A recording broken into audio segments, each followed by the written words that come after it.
દંડવત એટલે દંડની જેમ તમે સીધા રહેવું છે, એનાથી આપણી અંદર દીનતા આવે, એનાથી આપણી અંદર દીનતા આવે.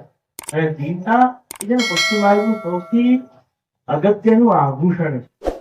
એ સૌથી અગત્યનું આભૂષણ છે. આપણા દીનતાના સાગર કોણ છે? દીનતા સાગર કોણ છે? હરિરાયજી. જો હરિરાયજી એ દીનતાના સાગર છે. એમનો એક પ્રસંગ મને ખૂબ ગમે છે અને આ બધાએ કદાચ મારા વચનામૃતમાં સાંભળ્યો પણ હશે કે એક વખત જયારે આપસીનો લગભગ અંતિમ સમય ચાલતો હતો, આપસી ભૂતલ પરથી વ્યક્ત નિજવામાં પધારવાના હતા, એની થોડા સમય પહેલા એક શૈયા, એમની જે શૈયાજી હતી પોતાની, એના ઉપર પડ્યા હતા અને એમનું જે નીચ પરિકર હતું, જે સેવકો હતા, એમની આસપાસ ઉભા હતા. એટલામાંથી હરિરાયજીના આંખોમાં એ લોકોએ અશ્રુ હરિરાયજીના આંખોમાંથી અશ્રુપાત થાય છે, એ રડે. એટલે આપીને અશ્રુપાતનું કારણ પૂછ્યો વૈષ્ણવે કે આપ કેમ દુઃખી છો? તો કીધું કે હરિરાયજી આપે કહી કે મેં બધી જ સેવા કરી, સામગ્રી સત્ય કરી છે, પછી શૃંગાર કર્યા છે, ગુહારી, વંદર વસ્ત્ર સીવવાની સેવા, આભરણની સેવા બધી જ કરી છે, પણ એક સેવા મારી બાકી રહી. કીધું કઈ? કે મારાથી છે જલઘરની સેવા નથી. હવે જલઘરની સેવા એટલે કે જે પ્રભુના પાત્રો હોય એને ખાસા ધરવું, પ્રભુની જલની મથની હોય એને ભરવું, ઇત્યાદિ સેવાઓ છે, એને કહેવાય છે જલઘરાની સેવા. તો શ્રી હરિરાયજી આજ્ઞા કરી કે મારાથી એ જલઘરાની જે સેવા છે એ મારાથી બની શકી નથી. એટલે હું પ્રભુને એ જ વિનંતી કરું કે મારો જો અગલો જન્મ લખાયેલો હોય તો હું એક વૈષ્ણવના કુળમાં જન્મ લઉં અને મને એ સેવા મળે. જો કેવી દીનતા કે સ્વયં શિક્ષા સાગર, દીનતા સાગર શ્રી હરિરાયજી એમની આજ્ઞા કરે છે. તો આપણે કઈ ખેતી બોલીએ છીએ કે આપણે જરાક સેવા કરીએ ને આપણે ખાલી પરામર્શ બોલીએ છીએ અમે તો બહુ સેવા કરીએ, બરાબર? આપણી નાની એવી સફળ સેવા કરી હોય ને, આપણે સેવા કરીએ રાયના દાણા જેટલી અને બતાવીએ હિમાલય પર્વત જેવી. પણ સેવા કેવી હોવી જોઈએ કે હોય હિમાલય પર્વત જેવી, પણ આપણને લાગે કે આપણે રાયના દાણા જેટલી જ સેવા કરીએ. એ હોય છે દીનતા, બરાબર? આપણા મનમાં એવું હોવું જોઈએ કે હજુ મારે સેવા કરવી હતી, હજુ મારે સેવા કરવી હતી, મારાથી તો કઈ બનતું નથી. આ જે વિચારો છે, આ જે નિસ્સાધનતા છે, એ આપણા હૃદયમાં રહેવી જોઈએ, બરાબર? તમે બધા કન્ફ્યુઝ નથી થતા ને? આપણી આંતરિક વૈષ્ણવતાની આપણે વાત કરીએ છીએ કે આપણું આચરણ એ કેવું હોવું જોઈએ. આપણે આપણા આચરણ તરફ જઈએ છીએ તો એક છે આપણી દીનતા રહેવી જોઈએ. જેમ ગોવિંદ સ્વામીનો પ્રસંગ આવે છે, એને વિષય આપણે વધારે ચર્ચા નથી કરતા, પણ ગોવિંદ સ્વામી જયારે એક અમુક વૈષ્ણવ મળવા આવ્યા તો એ ખેતરે હતા અને એ એમના ભત્રીજી એમના ઘરે હતા. તો જયારે ભત્રીજી એમને મળ્યા તો એમને કહ્યું કે અમે ગોવિંદ સ્વામી તો વાડીએ ગયા છે, તમારી ભાષામાં એટલે ખેતરે ગયા છે. ખેતરે ગયા પૂછ્યું કે તમે ગોવિંદ સ્વામી? કે ના, હું તો ગોવિંદ સ્વામી નથી. એટલે એ લોકો પાછા ઘરે આવ્યા ને કીધું કે ત્યાં તો કોઈ ગોવિંદ સ્વામી નતું. એટલામાં એ પાછા ઘરે આવે તો ભત્રીજીએ શું કહ્યું કે આજ તો છે ગોવિંદ સ્વામી, આજ તો તમને મળ્યા હતા. કીધું કે હા, આજ મને મળ્યા હતા. તો તમે ખોટું કેમ કહ્યું? બોલ્યા કે મેં ખોટું નથી બોલ્યું કે હું ગોવિંદ સ્વામી નથી, હું ગોવિંદ દાસ છું. ગોવિંદ સ્વામી તો મરી ગયો. મરી ગયો એટલે કે જે ગોવિંદ સ્વામી હતો, જ્યારથી એમણે બ્રહ્મસમાન લીધું, પ્રભુના દાસ થયા, મહાપ્રભુજીના સેવક થયા, ત્યારથી એ સ્વામી એ હટી ગયું છે અને હવે હું દાસ. આને કહેવાય છે દીનતા. કે સેવા કરે છે હિમાલય પર્વત જેવી, પણ રાખે છે શું? દીનતા. કે મારાથી તો રાયના દાણા જેટલી જ સેવા થાય છે. એટલે આપણને દીનતા રાખવી, દયા ભાવના રાખવી, ક્યારે પણ કોઈના ઉપર એ નહીં કરવું, બળજોડી નહીં કરવી, કે પછી કોઈને માર નહીં મારવો. બરાબર. એક વાર્તામાં આવે છે વિઠ્ઠલદાસ કાયસ્થ વાર્તામાં આવે છે કે એ છે ને નારાયણદાસ દિવાન એમના ત્યાં ચાકરી કરતા હતા, ત્યાં એક નોકરી કરતા હતા. હવે થયું એવું કે જયારે એ કરતા હતા તો એમણે નારાયણદાસ દિવાને હિસાબ માંગ્યો, તું મને હિસાબ બતાવો. તો એમને હિસાબ આપ્યો અને એમાં અમુક ચુકવણી કરવાની બાકી હતી. તો એમણે કહ્યું કે તું આ બધું ચૂકવી દે, આ બાકી છે, તારું આ ચૂકવવાનું બાકી છે.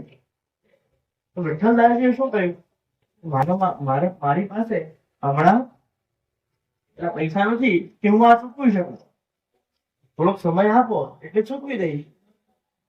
આ વાતથી નારાયણદાસ દિવાને ક્રોધ અને એમને કારાગારમાં પૂરી દીધા. કારાગારમાં પૂર્યા અને પછી એમને છે ને 100 કોડાનો દંડ આપ્યો. કોડા એટલે પેલું શું કહીએ, તમે તમારી ભાષામાં શું કહો છો?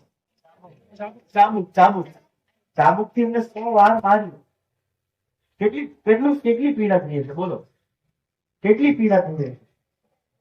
100 વાર ચાબુક લાગે આપણને તો કેટલી પીડા થાય. એટલે એમને કારાગારમાં બંધ કર્યા બાદ નારાયણદાસ દિવાને 100 કોડાનો એમને રૂપમાં આપ્યો કે આપણે 100 કોડાનો દંડ આપો. 100 કોડાનો એમને દંડ મળ્યો. થોડાક સમય ગયા બાદ શ્રી ગોસાઈજી એક ગામમાં પધાર્યા. શ્રી ગોસાઈજી એક ગામમાં પધાર્યા નારાયણદાસ દિવાન પણ એમના દર્શન કરવા માટે જતા હતા. એના વાત વિઠ્ઠલદાસજીને ખબર પડી. વિઠ્ઠલદાસ કાયસ્થ જે હતા એમને આ વાતની જાણ થઈ. એટલે નારાયણદાસ દિવાનજીએ વિઠ્ઠલદાસજીએ કહ્યું કે તમે ગોસાઈના દર્શન માટે જાઓ છો? કે હા. બોલે આપની અનુમતિ હોય તો હું પણ ચાલુ શ્રી ગોસાઈજીના દર્શન કરવા માટે. ત્યારે એમને ખબર પડી કે વિઠ્ઠલદાસ કાયસ્થ પણ એક વૈષ્ણવ છે. ત્યાં સુધી વિઠ્ઠલદાસજીએ પોતાની વૈષ્ણવતા એ દેખાડી નહોતી કે ભાઈ હું વૈષ્ણવ છું. એમને વૈષ્ણવતા છુપાવીને રાખી હતી. પણ જયારે ગોસાઈજી પધાર્યા અને નારાયણદાસ દિવાનને વિઠ્ઠલદાસજીએ કહ્યું કે મારે પણ ગોસાઈજીના દર્શન કરવા માટે આવવું છે, ત્યારે એમને રિયલાઇઝ થયું કે ભાઈ આ તો એક વૈષ્ણવ છે. અને ત્યારે ગભરાઈ ગયા. કેમ? કારણ કે એમનાથી એક વૈષ્ણવનો અપરાધ થયો. એક વૈષ્ણવનો અપરાધ થયો અને મહાપ્રભુજી ગોસાઈજીને વૈષ્ણવનો અપરાધ થાય એ જરાય ન ગમે. એટલે નારાયણદાસ દિવાન ગભરાયા. નારાયણદાસજી અને વિઠ્ઠલદાસ બંને મળીને ગોસાઈજીના દર્શન કરવા માટે ગયા. ત્યાં ગોસાઈજીએ એમને પ્રસાદ લેવા માટે બેસાડ્યા. અને જયારે ગોસાઈજીએ વિઠ્ઠલદાસજીને પ્રસાદ લેવા માટે બેસાડ્યા તો એમના શરીર ઉપર એમને નિશાન કર્યા કોળામાં. એટલે પૂછ્યું કે ભાઈ આ નિશાન તારા શરીર પર કઈ રીતે છે? આ નિશાન તારા શરીર ઉપર કેવી રીતે આવે? એટલે નારાયણદાસજી હજુ ગભરાયા અને વિઠ્ઠલદાસજી એમની સામે જુએ કે હવે હું શું જવાબ આપું. એટલે ત્યારે શ્રી ગોસાઈજીને કહ્યું કે આવું થયું છે. તો ગોસાઈજી નારાયણદાસ દેવને કહ્યું કે ભાઈ નારાયણદાસ, તારામાં એવી રીતે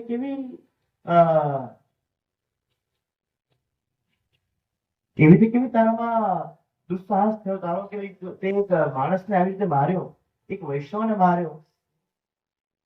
તો નારાયણદાસજી કહ્યું કે યાર મને ખબર નહોતી કે આ એક વૈષ્ણવ છે, નકર તો હું અમને આવી સજા આપો જ નહીં. ગોસાઈજી આગળ તને ચાલ એ નહોતી ખબર કે બે આ વૈષ્ણવ છે, પણ તને એ તો ખબર હતી ને કે આ એક માણસ છે, આ એક માણસ છે. તારી એવી રીતે કેવી તારામાં નિર્દયતા છે કે તે આવો જોરદાર માર આને માર્યો. ત્યારે એમણે ક્ષમા માંગી એવી મારાથી ભૂલ થઈ છે, આજ પછી હું ક્યારેય પણ આવું નહીં કરી. એટલે કે દયા રાખવી, માનવ માત્ર પર દયા રાખવી એ એક વૈષ્ણવનું કર્તવ્ય છે. હવે છે ને વૈષ્ણવ જન તો તેને કહીએ છે પીડ પરાઈ જાણે, પર દુઃખે અને અભિમાન કે પર કોઈ બીજાને દુઃખ થતું હોય અને એના ઉપર ઉપકાર કરે છતાંય અભિમાન ન આવે એટલે બીજાનું દુઃખ એ સહાય નહીં, અસહાય બની જાય, દેખાય નહીં એવું બની જાય, એ છે વૈષ્ણવ. એટલે આ પ્રસંગથી આપણને એ ખબર પડે છે કે વૈષ્ણવની અંદર દયા ભાવના હોય. ગોવિંદદાસજી એટલે ગોવિંદ સ્વામીજીના પ્રસંગથી આપણને એ ખબર પડે છે કે આપણી અંદર દીનતા હોવી જોઈએ. હરિલાલજીના પ્રસંગથી આપણને ખબર પડી કે આપણી અંદર દીનતા હોવી જોઈએ. અને વિઠ્ઠલદાસ કાયસ્થનો અને રાયણદાસ દિવાનનો, એનાથી આપણને શું ખબર પડે છે કે આપણી અંદર શું હોવું જોઈએ? દયા ભાવના. દીનતા આપણે પહેલા જોઈ આવે, પણ આપણી અંદર દયા ભાવના હોવી જોઈએ. દયા ભાવના અને દીનતા આ બંને સેપરેટ વસ્તુ છે, અલગ અલગ વસ્તુ. બરાબર લાગીશું? એટલે દયા ભાવના પણ હોવી જોઈએ અને દીનતા પણ હોવી જોઈએ. તો આ બધામાં શું આવશે આજ પછી? દીનતા છે, દયા ભાવના પણ રાખજો. એવું નહીં કે રોડ ઉપર એક્સિડન્ટ થયું કે સામેવાળાને વિચારે વગર કે લાખો થઈ દીધો. એક્સિડન્ટ થયું છે તો ભૂલમાં થયું હશે ને, એને જાણી જોઈને થોડી કર્યું હશે. એની બ્રેક નહીં લાગી હોય, તમારી બ્રેક નહીં લાગી હોય, માટે એક્સિડન્ટ થયું. પછી એની પાસે તમે જઈને ઝઘડો કરીને 3000 કે 5000 રૂપિયા ઉઘરાવી લો, એ વાત જુદી છે. પણ એની ઉપર દયા ભાવના રાખવી, એ પણ માણસ છે, તેથી ભૂલ તો થઈ હશે. આપણે ઝઘડો કરીએ તો આપણી વાણી બગડે. એટલે આપણને ઝઘડો કરવો નથી, ઠીક છે, એકબીજાને ફરી કહીને નીકળી જાવ. બધાને નુકસાન થયું હોય તો કંઈક કરવાનું, ઠીક છે. હવે જમાનો બદલાયો, પણ જ્યાં સુધી બને ત્યાં સુધી લડાઈ ઝઘડાથી દૂર રહે, સામે વાળા પ્રતિ દયા ભાવના રાખે. બરાબર? વાણી ઉપર કંટ્રોલ કરે, વાણી ઉપર આટલું સંયમ રાખવું કે અપશબ્દો નહીં નીકળી જાય. બરાબર? એ તો ઘણી વાર શું થાય કે આપણે જોશમાં એવું બોલી કે આપણને પછીથી પછતાવો થાય કે આ વસ્તુ હું કેમ બોલી ગયો, આ વસ્તુ મેં કેમ કહી દીધી. એટલે વાણી પર કંટ્રોલ રાખે, કહેલા શબ્દ એ પાછા આવતા નથી. એટલે આપણને બોલવામાં ધ્યાન રાખે કે ક્યાંક આપણાથી કોઈનું બીજાનું અપમાન કે નથી થતું. કોઈ બીજાનું અપમાન થાય છે તો આપણને એવું નહીં બોલવાનું. બરાબર? એ બધી વસ્તુનું ધ્યાન રાખી તો આપણી અંદરની જે વૈષ્ણવતા છે એ પ્રગટ થાય છે. આપણી અંદર એ દેખાઈ આવે છે. તમને એને પ્રદર્શિત કરવાની જરૂર નથી, એ આપણને દેખાઈ આવે. તો આજે આપણે શું શીખ્યા? દીનતા, દયા ભાવના અને વાણી ઉપર કંટ્રોલ. આની સાથે સાથે એક વસ્તુ હું આ બધાને હજુ કહેવા માંગુ, જે કહેવી જરૂરી છે. આ આપણી આંતરિક વસ્તુની વાત થઈ, પણ હવે એક બીજી વાત પણ આ બધા સાથે કરવાની ઈચ્છું છું. એ છે આચાર વિચાર.